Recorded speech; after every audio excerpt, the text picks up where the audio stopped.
All right, Joey, let's break down what's happened not only in December of 2023, but let's take this thing back a little bit. I want to kind of roll back and say, hey, in June of 2020, we took the leap to say we're going to share every single month our passive income report with the world. And at that time, we were a little over 2,000 a month between the two of us in passive income. So it wasn't a lot to report on. And there was only a few things. We were doing the long-term rental game, right? We had just started our first short-term rental, and it wasn't going great. And we had a couple of crypto miners, and at the time, Ethereum, which we were mining, was like $60, a coin or whatever. I think it was almost costing us more to mine the machines. So there was not a lot to report on. A lot has changed since then, and I'd love for not only for us to recap some of that, but then let's dive into some of the specifics of the investments that we made. How active or passive they were initially. How did we make them more passive? And then ultimately, what's the results? And is this something that you think we'll keep doing? Cool. I totally agree. The other thing I think we should talk about a little bit, Russ, is the why behind some of these things. What was it about the investment that we made at the time that we made it with the knowledge that we had? Because there's something super interesting to me about our journey, Russ, is that we have done this super imperfectly. And as you and many people that come into our world, right, at Wealth Without Wall Street, they are learning to be an investor. And what you've gotten to see over the last 4 years is Russ and I document how you can still make really bad mistakes along the way and what can actually come out of that that's on the good side of things. So I think the why behind it could be really helpful as well as we talk about this. Well, the why for us and everything that we do is the decision we're making getting us closer to or further from financial freedom. And if you haven't already assessed where you are as a percentage to being financially free, you can do that right now. All you have to know is what your passive income is. How much money do you have coming in from things that you do not actively have to go to work for? And secondly, you just have to know your monthly expenses. Your monthly expenses can be easily done by setting out a budget and seeing if you can hold to that. Maybe it's just taking the last 2 or 3 bank statements that you have, if that's where you do all the spending, or credit card statements, and taking the average, for the last 3 months. There's your monthly expenses. So if you take the passive income and divide it into the monthly expenses, as a percentage, how close you are to becoming financially free. So for us, as we start to share with you different passive income streams that we've done, how we've built $2 million plus in passive income over the last 3.5 years of doing this, it is coming from the mindset of saying every decision we make with money needs to get us either a passive income or a reduction in our monthly expenses. And if that is being done, then we're getting closer to. For every time that Joey bought another unicorn, for every time I bought another bass, a ski boat, all those things are taking us further from, right? That's right. So let's start off here, Russ. And we talk a lot about, and I think we should do it in order, if that's okay. So like back right before 2020, when we started reporting this, you mentioned we got into Ethereum mining computers. And originally, I'll just tell you my thoughts on that. It was like a piece of rental property that had no toilets, no tenants, and no termites. It was just this automated machine that just printed money.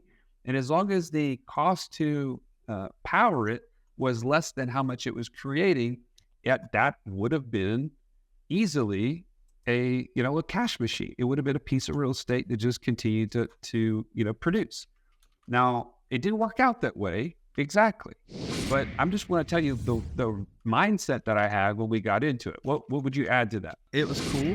It fit my investor DNA because I am in the DISC profile. I love things that I can talk about. I love things that provide immediate results. And I love things that I can talk about. Did I say that already? I think you did. Yeah. So for me, that was a great thing. And I also relationship, right? The relationship behind it was we knew the guys who were running the business. We knew the operators. We saw their track record. We believed that they had an expertise in this specific area. That was why we invested in it. the amount of money. I need to actually go back. I was sitting here looking at our spreadsheet, forgot that I didn't even put that on our spreadsheet because that was the very first thing that we did. Since we don't do it anymore, just didn't have it put on here. But yes, that we invested a significant amount of money for us at the time. I don't remember exactly how many machines that we started off with. I think we had maybe 11 or 12 computers between us. Is that correct? I think so. Yeah. And that they were for the first probably year and a half losing money. We were collecting less every month than the US dollar equivalent as it cost us to mine those. And then very quickly that turned around. I need to go back and do the math on that because we made significantly greater money in those machines than most of the things that we did. But unfortunately, what ended up happening is they quit allowing us to mine Ethereum. They changed from proof of work to proof of stake. That's right. So we can update that on the report later. But the next thing that we did, and this was just me kind of off on the side, was trying to think about what are some ways I can invest with my children, like to help them to see how to run a business. And that's where 100 Unicorns came along, right? It's a drop shipping business. It's an easy thing. You don't even have to have, physical products in your possession. You just have a website that people go to. You drive people to the website. They buy the products. It comes from China. You're literally not involved at all. It's got to be the easiest thing ever. But what I learned, I've spent $6,000 on that website. And I also found out along the way that it is a very operationally heavy endeavor. You have to understand how to drive Google ads and Facebook ads and other things to your product, to your website. And you have to, create the demand of those products. And then subsequently, you have to be able to manage all of the inner workings of that website, which are very technical in nature. I am not technical. I am not operational. Thus, the reason Russ has continued to hit me with the unlimited negative returns that this thing has created year to date. And I just learned a really heavy lesson there is that I'm not an operator and I'm not technical. And I never should have gotten involved in that to begin with. However, how's it going now? You've heard us talk about it. I have actually hired an operator. We've partnered. Wait a second. They've heard you talk about it. I continue to pound this thing as this is a bad idea. Yeah, but that's until now, right? Because now I have an operator. You just wait. Show me the money, bro. When you show me December, let's see, 100 Unicorns. Yep, lost money again. Hey, but that's just momentary. It's temporary in nature, Russ. When that thing turns a profit, I will say, yeah, good idea for that month. For that month. When it turns a profit for the entirety of what you've paid for it, then I'll say good endeavor completely. Hey, all I know is there's going to be weeping and gnashing of teeth when that happens, and it ain't gonna be for me. Okay. All right. We're moving on. Unicorns is a fairy tale and definitely, a fun thing to dream about. So is you making money in that thing. So I'm not going to stay with that concept. People want to know about like actual tangible things. So let's talk about the short-term rental business. Okay. Maybe you're interested in getting into the short-term rental business. And there's a lot of different ways to get into short-term rental business. You can buy a property at a destination. We have people in our community that have properties at beaches, lakes, mountains, right? All these fun places. You can buy properties in your local town and do short-term and mid-term rentals. You can do rental arbitrage where you don't even buy the property, you rent the property. And that's what Joey, you and I did for about 3 years, right? We hired an operator. We did rental arbitrage. At one point in time, we had like 25, 26 rentals in our portfolio. And we brought in a little over $370,000 in that business. And we sent out, what it cost us to buy all the furniture and do all the stuff was like $217,000. That's what you call a good investment, right? Like that is a good return on your investment, not unlimited negative returns like you have in 100 Unicorns. This is a positive. So we should spend way more time talking about this, but we're not. If you go back and rule out the tape, I'm going to move on from this investment way faster than you did talking about stupid unicorns. Hey, but here's the thing about this. Now, one, you can see our cash on cash return. If you're not seeing this on YouTube, go to YouTube so you can check this out. The cash on cash return on that is 33%, but that's not the end of the story. And that's because we not only created the business from scratch, we hired an operator from day one. That was a humongous win for us because it allowed us to actually scale super quickly and keep in our lane, right? To stay in our investor DNA, which is to be on the advisory or the influence side of things, but not to get caught up in the day-to-day, not to get caught up in operations. The second part of the story, as you've probably heard, but I'll catch you up really quickly, is we got out of the business last June or last May, and we were able to do that by owner financing this business to our operator. He wanted to continue, he wanted to scale, he wanted to go faster, and we were really ready to move on. And so the returns on this are going to actually continue, and it's going to continue to pay us for the next 2.5 years. That to me is huge. I'm going to say this. I really believe, right, there's an opportunity for someone who's in this space or wanting to get into short-term rental space. I am really big on the midterm rental. And here's why. One of my family members just recently had a fire. They're going to have to be out of their house for the next 8 to 9 months. They don't want to move into an apartment, right? There's very few houses that are actually available in our city that is large enough to meet their family size. I think if you find 3 and 4 and 5 bedroom houses in your city, you could be the go-to person for insurance companies to place these families in for 6 months to 3 years. Because they have some friends right now who over 3 years ago had their house torn up in a tornado. They just moved in like 4 months ago, whenever it was. I mean, they were out of their house for almost 2 years.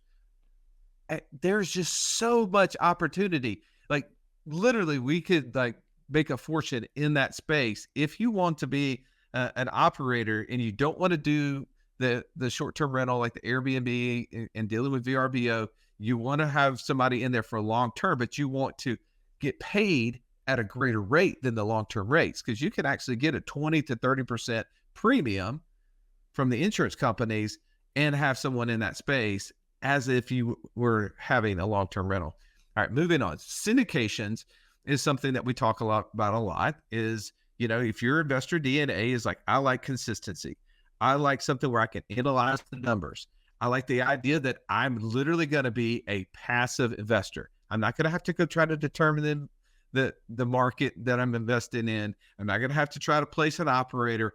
All I have to do is evaluate, do some due diligence on the operator, see what the track record is. I can invest in it.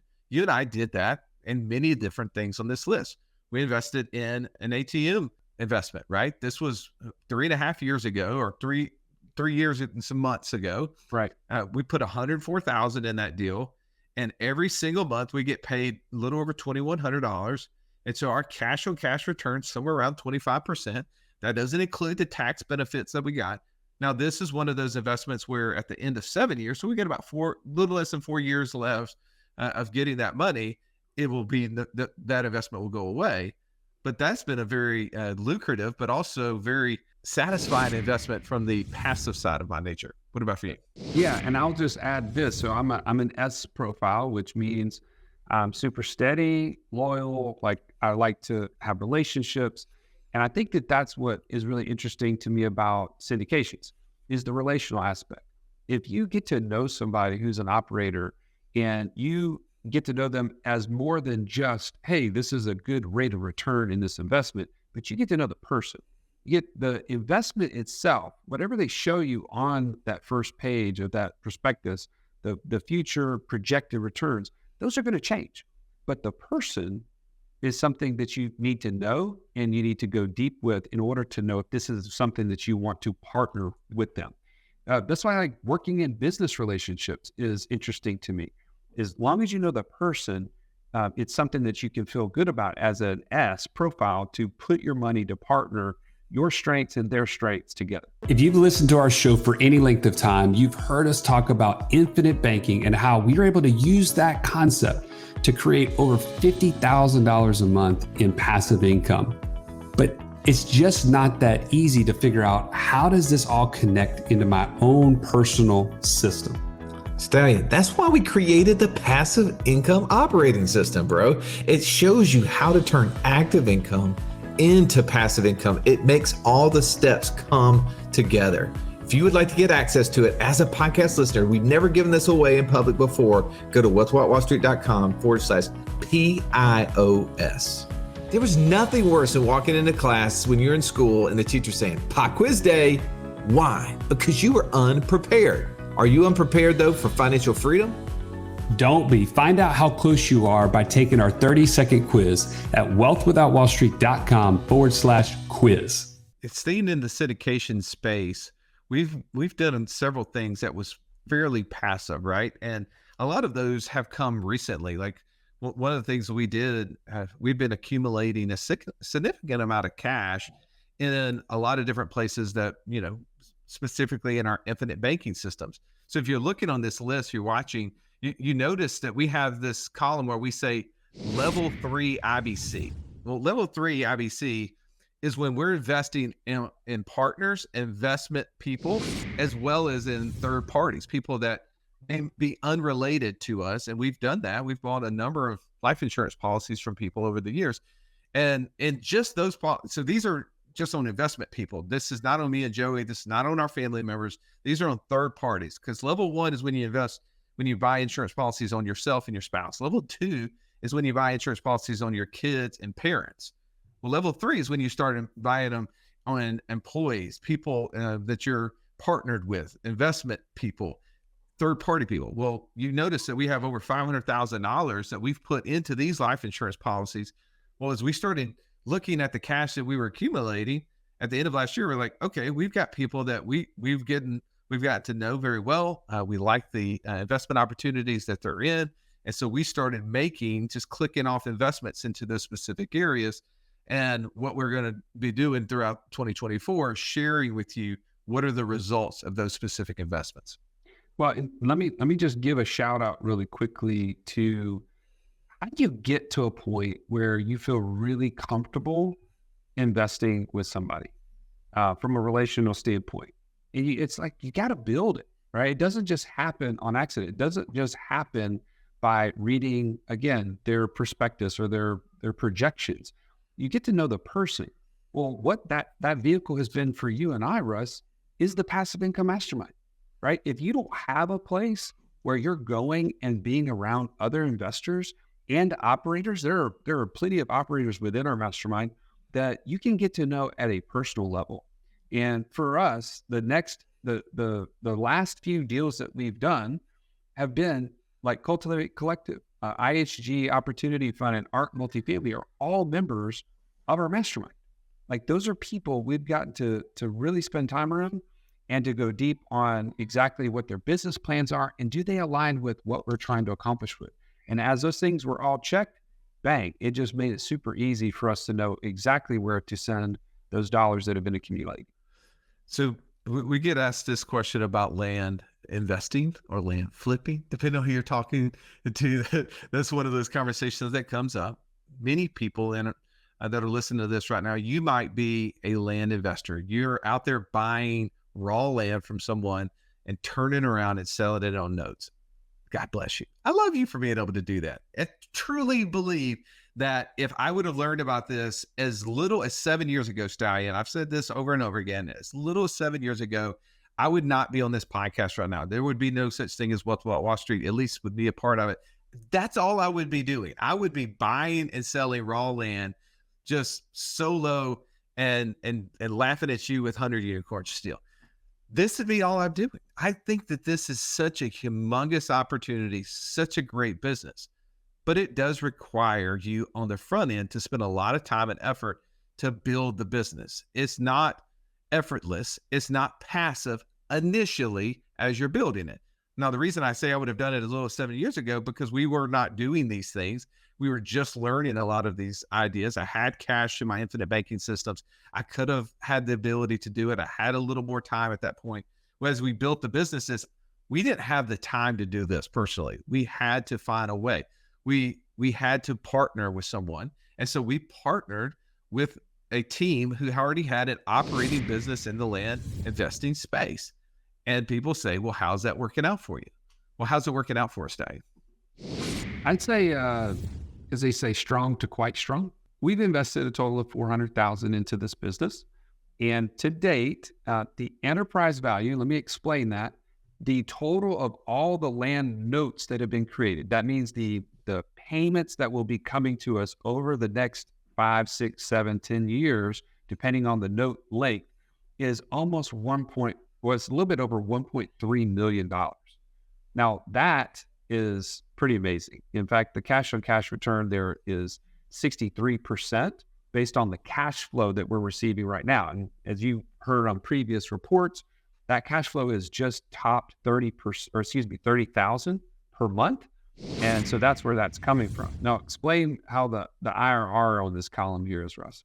Well, the IRR, Joey, is ultimately just showing you, hey, we've put in this amount of money over these specific time frames. And then this is what, as you said, the IRR is based upon, well, what could you sell it for today?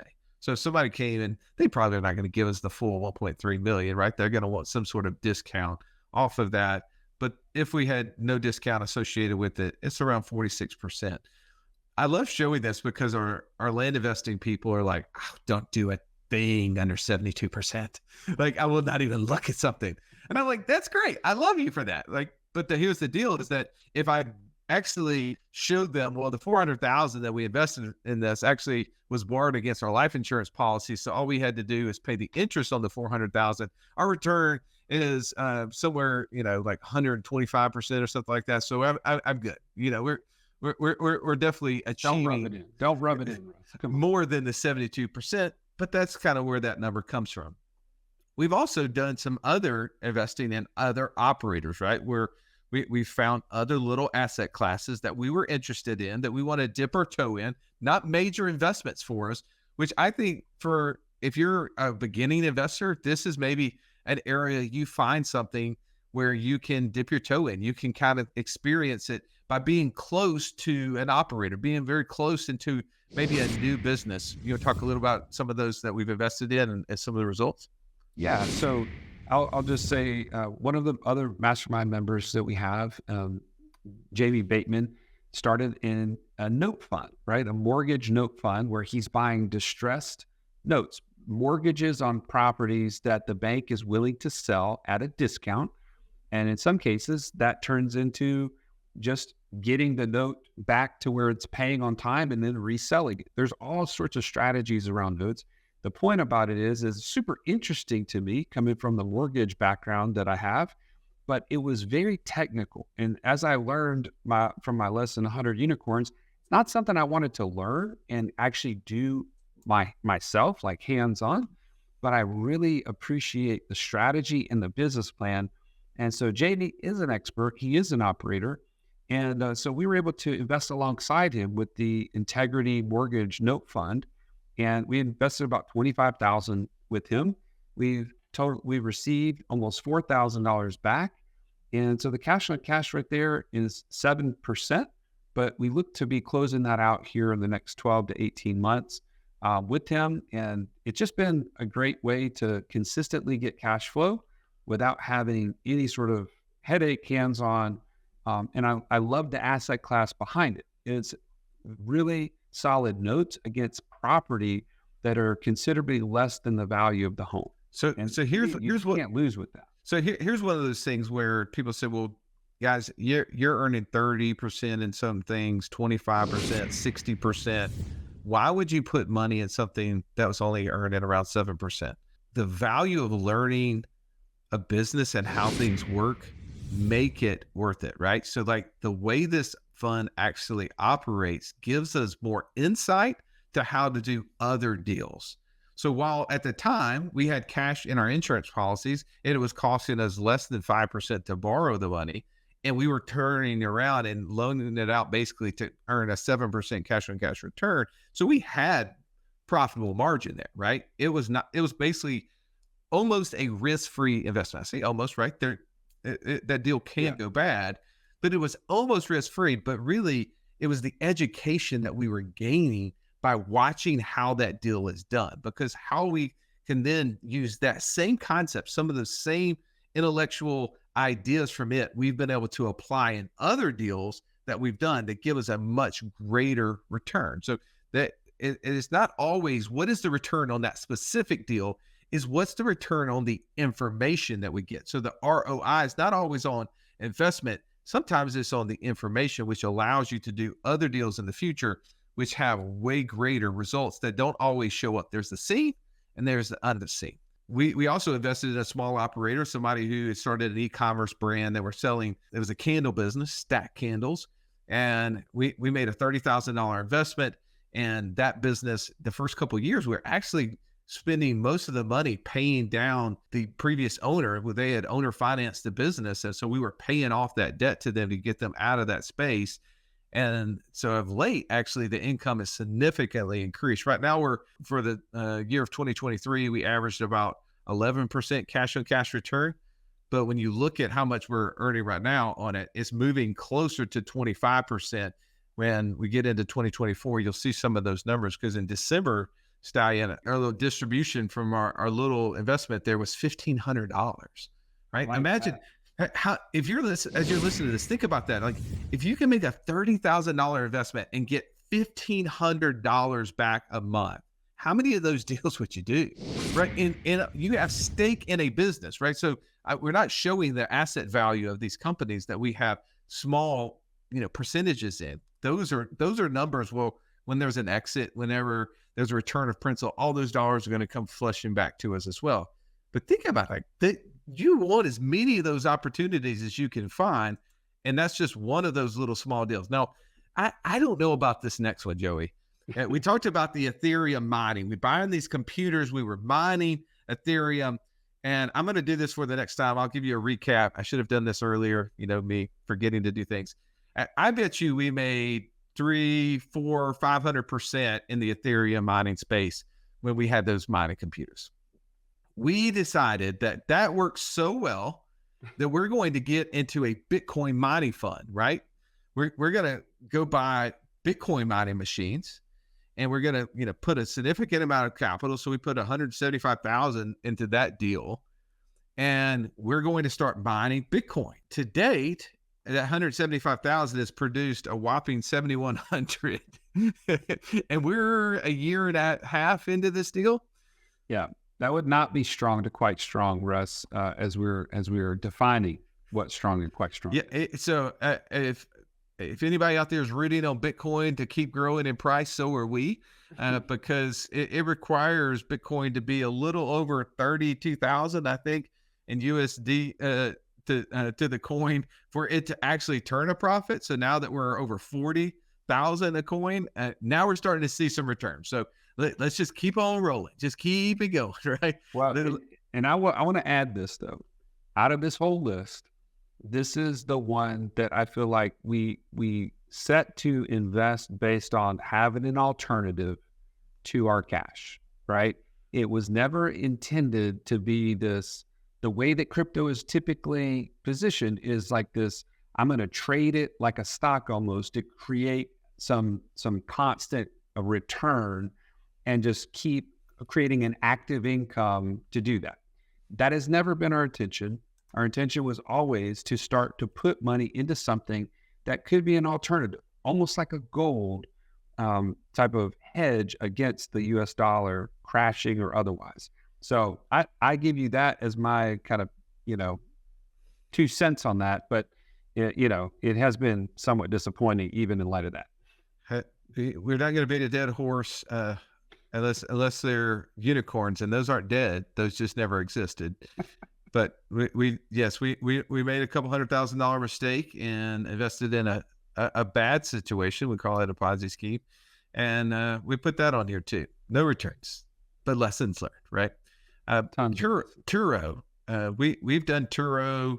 We've had 3 different cars on Turo, including an RV, I guess. And the returns are kind of all over the board. And to be honest, I didn't even want to go ask, to figure out how much we invested, how much we've made. I will say this, Joey. Last month, your Turo brought in $1,600 net. So, bro, good for you, man. Good for you. Thank you. The best return on that was the fact that I did nothing for it. It is completely passive. Have a great operator, and man, they're just consistently taking care of it in just paying me a check, and I love it. Yeah, well, that's a good thing. We made another mistake. Man, I hate making mistakes, but we seem to keep making them. Late last year, we decided that we should invest in an ice vending machine. Like, this is going to be a great idea for just 50 grand. One of these could be yours, and you can go find a location and set up shop, connect it with water, power, and start selling bags of ice to all those people who need ice for all the above.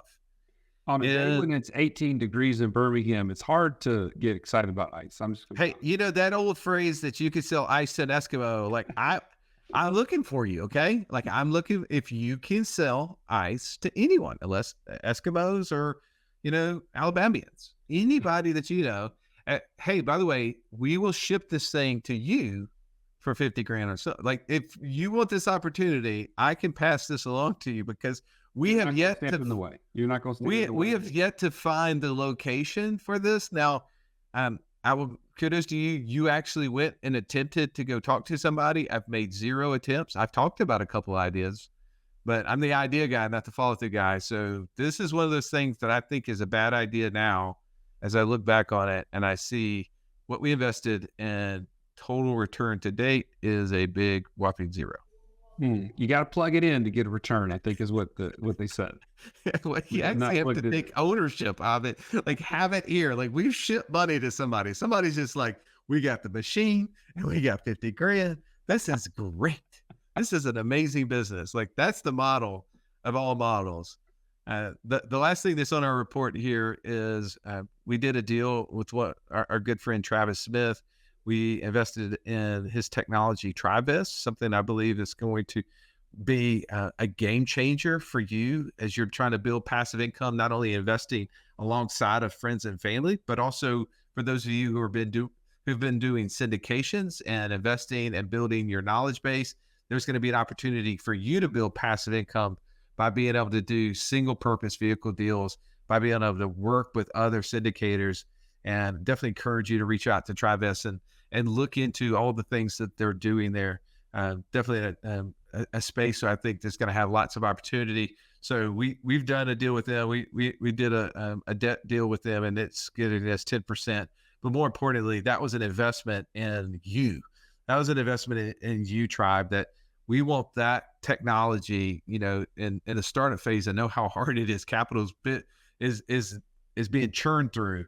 But we believe this technology is going to be a game changer, and that was definitely a big opportunity. So as we look at this, we put in more than $2 million in this, and just these items that we have here, we're at 1.8 million. There's a couple items we didn't list, like the Ethereum mining and some of the other the long-term rental stuff that we've done over the last several years, which puts us way over $2 million over the last couple of years in this specific space. I think that if we can do this, you can too. No doubt. And again, our whole goal here, you've heard us say it before, is that Russ and I are just beggars trying to tell other beggars where to find the bread. And hopefully we're leaving the breadcrumbs on podcasts like this for you to pick up and take and run, because ultimately your financial freedom is the goal. If you can take some of this and get there as fast as possible, that's what we're about.